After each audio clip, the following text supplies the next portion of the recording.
Windows 11 will be officially launched at the end of this year, and you might be eager to know if your system is compatible to install Windows 11. So, as per Microsoft website official page, you'll need minimum 4 GB of RAM, 64 GB of memory, and TPM Trusted Platform Module version 2.0 in your system in order to install Microsoft Windows 11. So we'll see if your system has TPM version 2.0 or not. For that, go to search bar and type tpm.msc. Click on open. So here, if you see this message, compatible TPM cannot be found, that can be because of two reasons. Either your TPM version is not 2.0 or it's turned off in BIOS setting. So I'll make another video on how to turn it on in your BIOS setting. Make sure that you have subscribed and press an bell icon so that you'll be updated with it.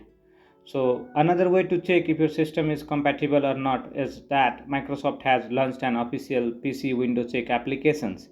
So on this link shared in the description below, scroll down, look for this download app option and click on that.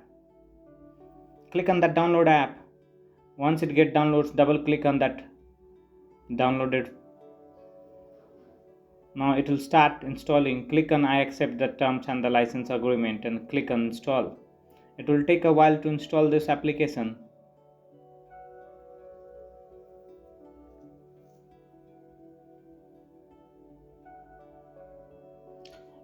Select the top option and then click on finish. This will open your PC health check application.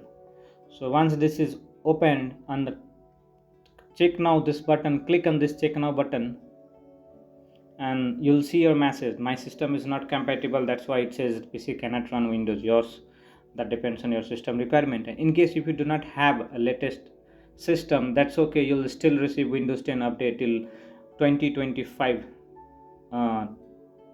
end of 2025. So do not worry about that, you can still use your systems and you can get security updates and patches.